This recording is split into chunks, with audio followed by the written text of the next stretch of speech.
Today we have as our guest on Personally Speaking, Max Boot. He's written a powerful new biography about Ronald Reagan. Please stay with us.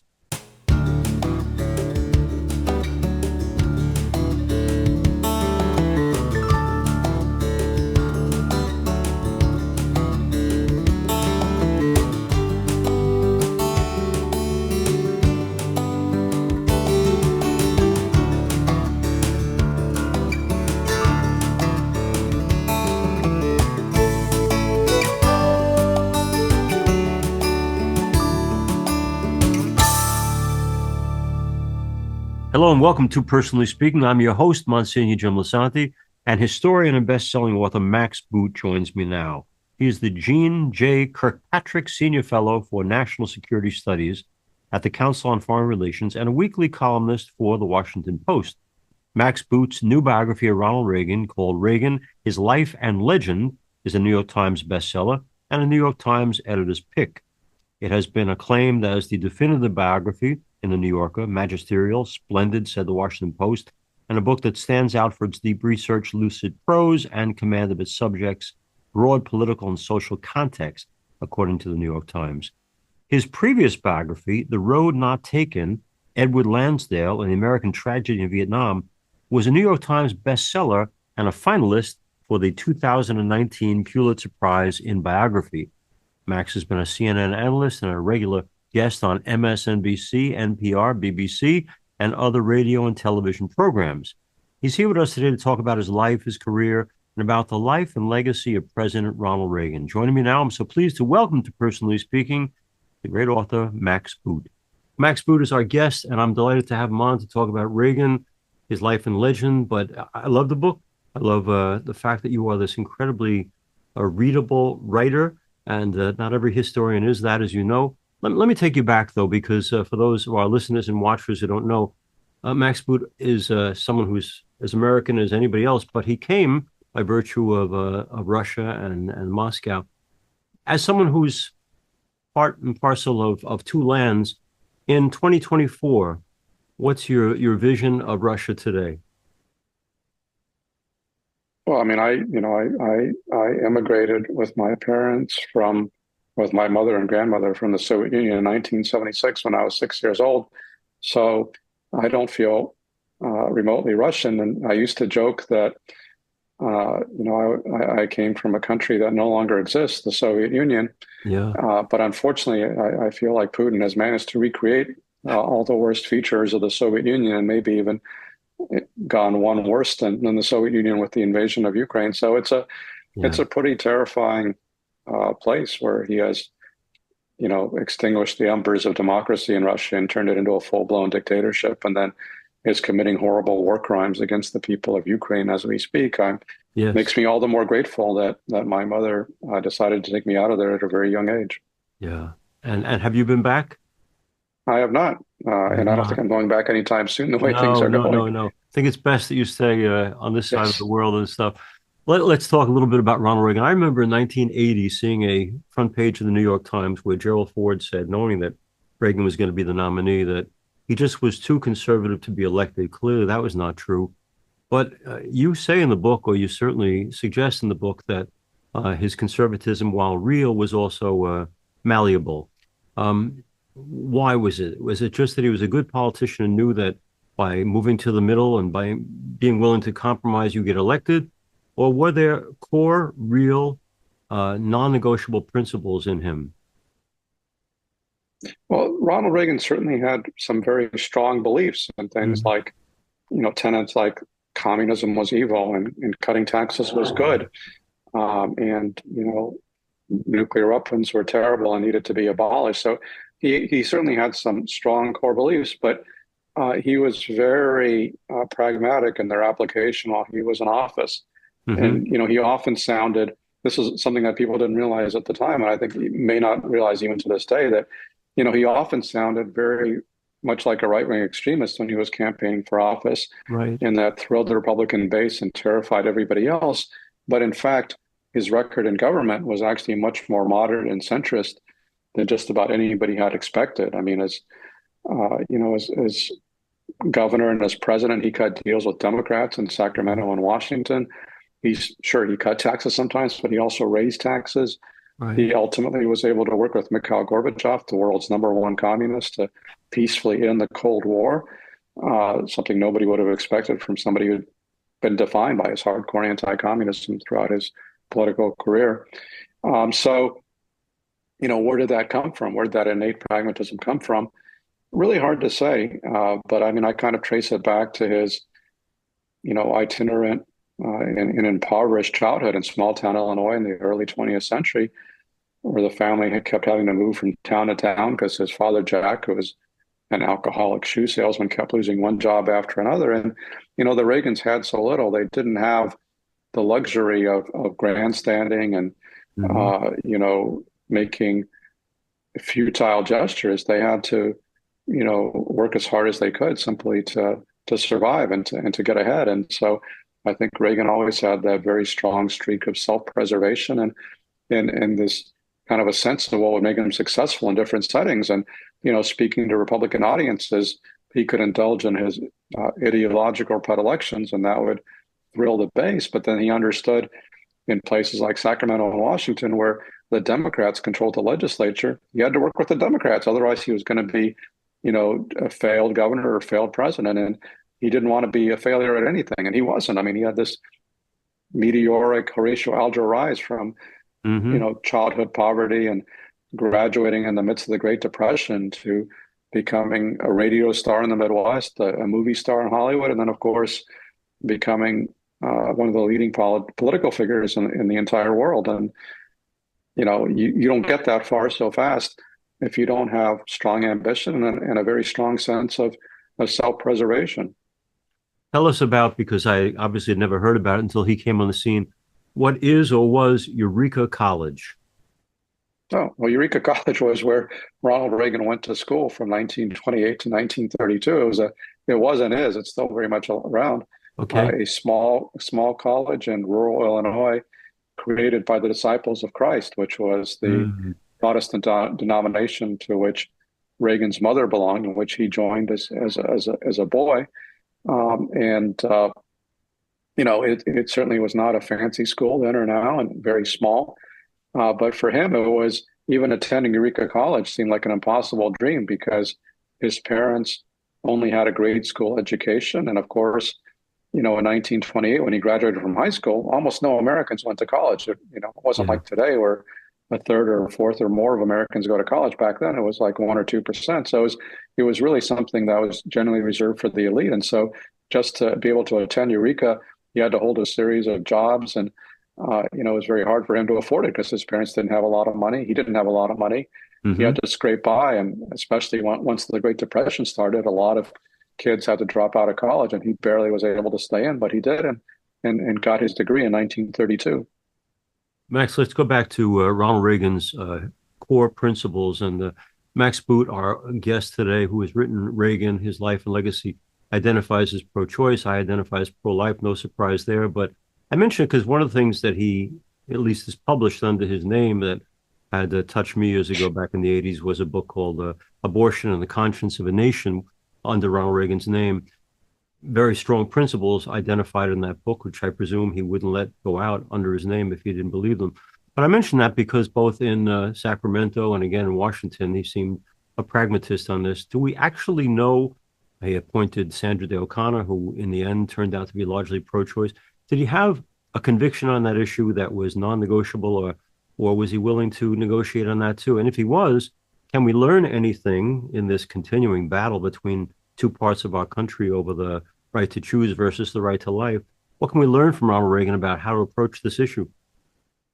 Well, his views on abortion shifted, and when he was governor, became governor in 1967, he signed one of the most liberal abortion laws in the country, greatly increasing the availability of abortion in California. And he agonized about the bill, but ultimately signed it.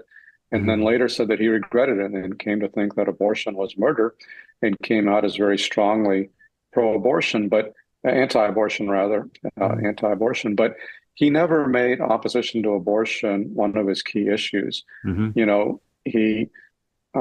He didn't go out on the mall and address the national right to life rally. Right. sent letters of support or phoned in a message of endorsement.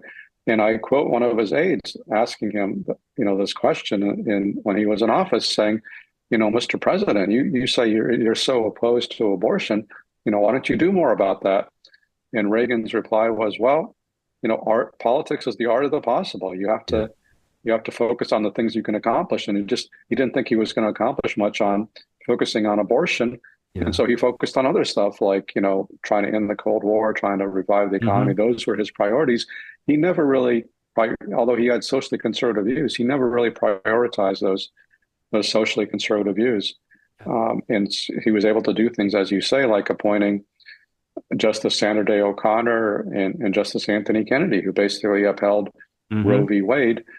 And there was kind of a sense of betrayal by a lot of folks on the right that happened, but I don't get the sense that Reagan ever felt that.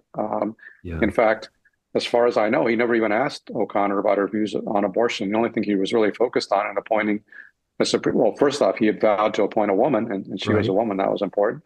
But the only issue he was really focused on was, in his view, he didn't want Supreme Court justices who would let criminals go free, and so he was focused on her kind of law and order views. He wasn't really asking her about her abortion views. In fact, when they met in the Oval Office during the vetting process, most of the conversation, I think, was about her love of horse riding and growing up on a ranch and things that the two of them had in common. It wasn't some kind of ideological litmus test that he was demanding that she pass.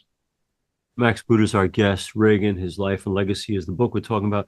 On a personal issue, certainly in the book, you'd have to focus, as anyone studying Ronald Reagan does, on Nancy Reagan and her powerful impact on him. But one of our guests a few years back was the actress Patricia Neal, and she talked about making a film in London with him right after his separation or divorce from Jane Wyman, and talked about how emotionally devastated he was by the failure of that marriage. We know lots about his relationship with Nancy Reagan. Could you shed any light on who was Jane Wyman to him?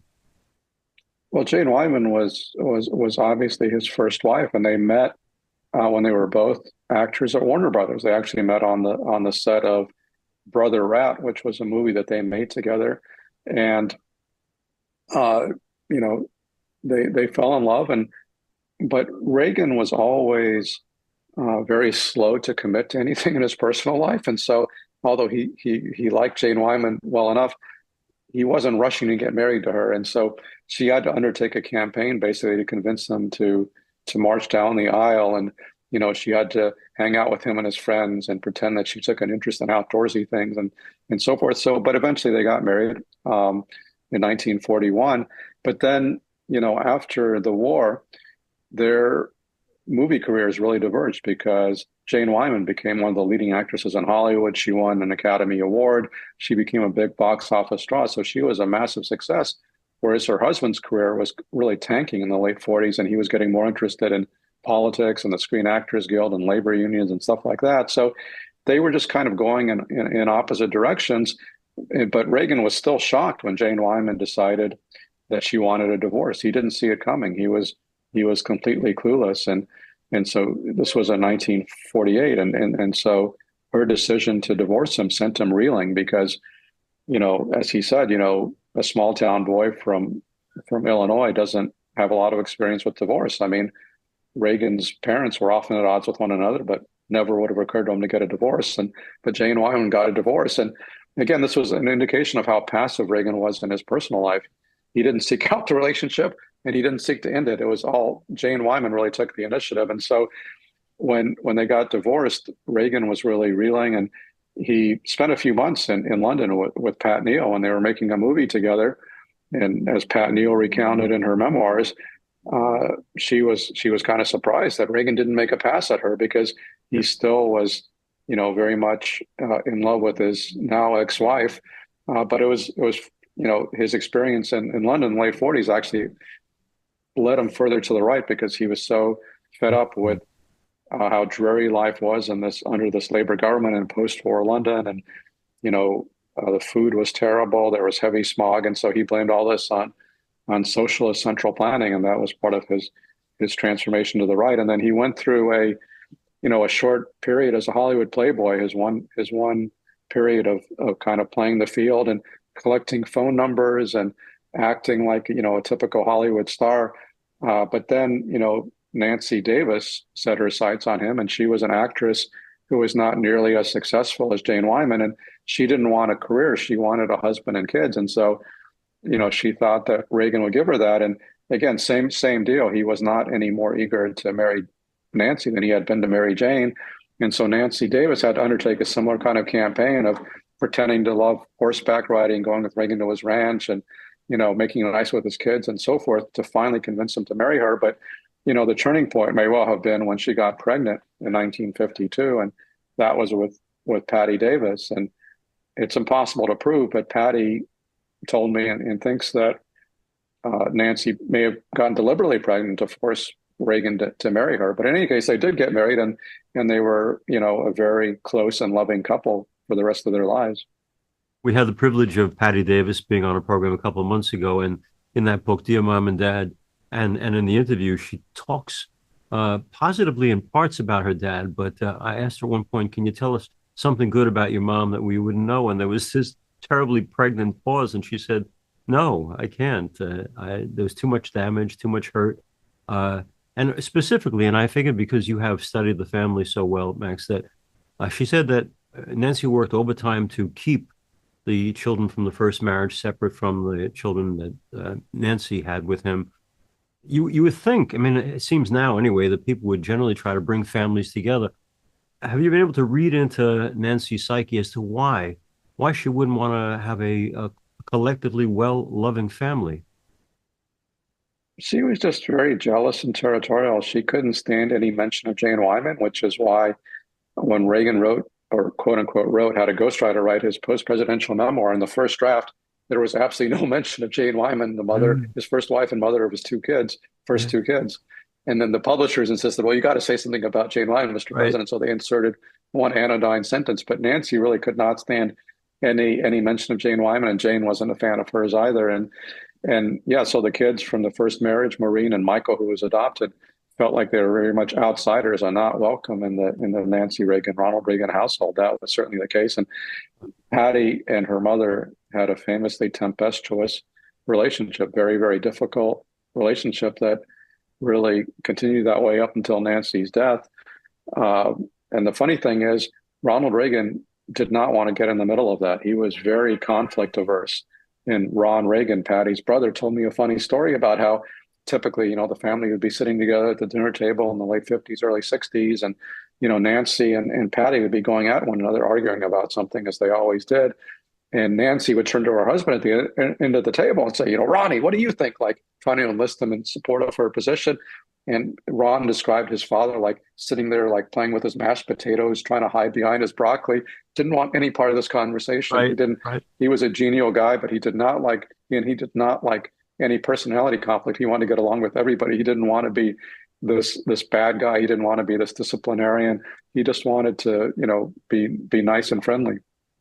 When Patty was on, I mentioned to her as a stamp collector that I go to the post office regularly and I would look at all their new stamps. But month after month, they've had plenty of stamps of the Nancy Reagan stamp. And I said, the postman said to me, that's the one stamp that doesn't sell. And you touch on that. You touch on that in your book too, about she was sometimes a hard person to love and living. Yeah, she was not very popular. No, she was, and that really troubled her, and it troubled Reagan. I mean, the funny thing is, Ronald Reagan didn't really mind criticism of himself. It was just kind of like water off a duck's back. But Nancy Reagan became very upset at criticism of her, and that made Ronald Reagan upset at criticism of her. But she just had a terrible public image, and was seen as somebody who was more concerned with designer gowns and living the high life, didn't care about ordinary people. I think a lot of that was exaggerated, but that was kind of her image.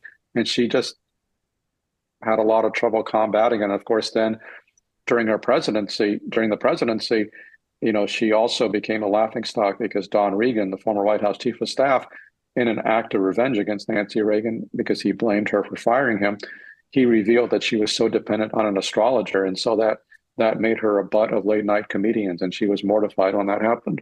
yeah. Yeah, and that was a terrible thing old Mr. Reagan did to Mrs. Reagan. Now, let me ask you this too, because I'm fascinated by you referred to the diaries of Ronald Reagan often enough in the book, and specifically, God gets in there a lot. So I guess I'm wondering, from your perspective, was his religiosity, was his spirituality something deeply thought out? Was it simply biblical? You know, it's in the Bible, so I go for it. How deep or how not so deep was Ronald Reagan's faith? That's a great question. It's really hard to answer because he didn't talk a lot about it. I mean, he clearly had faith. He Yeah. certainly believed in God. He was, he did change denominations. He grew up in Disciples of Christ, and then Mm, later on uh, began attending the Bel Air Presbyterian Church, which was obviously a much more socially prestigious denomination where Nancy Reagan would have felt much more comfortable than in the Disciples of Christ.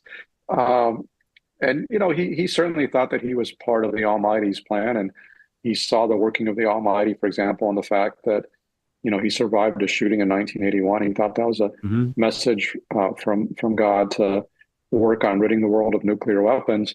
But he did not wear his religion on his sleeve, and he certainly did form alliances with the Christian right, with Moral Majority and other groups. But he did not make that a mainstay of his political platform. And of course, as president, he seldom went to church on. And Yeah. the usual excuse he gave was that it would just inconvenience the other parishioners too much if he showed up with a Secret Service detail and all the rest of it. But Stu Spencer, who was one of his closest advisors, told me, Reagan just liked to read the funnies on Sunday morning. That's how he liked to spend his time. So I mean, he was religious, but it's really hard to talk too much about the content of his religion. He actually gave one funny interview that I thought was very characteristically Ronald Reagan in the late 30s, where he let on that he believed in heaven, but not in hell. So that Wow. was kind of an expression of he had a very sunny, optimistic view of the world. So a Yeah. religion without any hell and damnation. Max Boot's our guest. The book is Reagan, his life legacy. But you also mention in the book that he believed, which I find very conservative Christians do sometimes. He believed in Armageddon, and thought, in fact, it might happen in his own lifetime.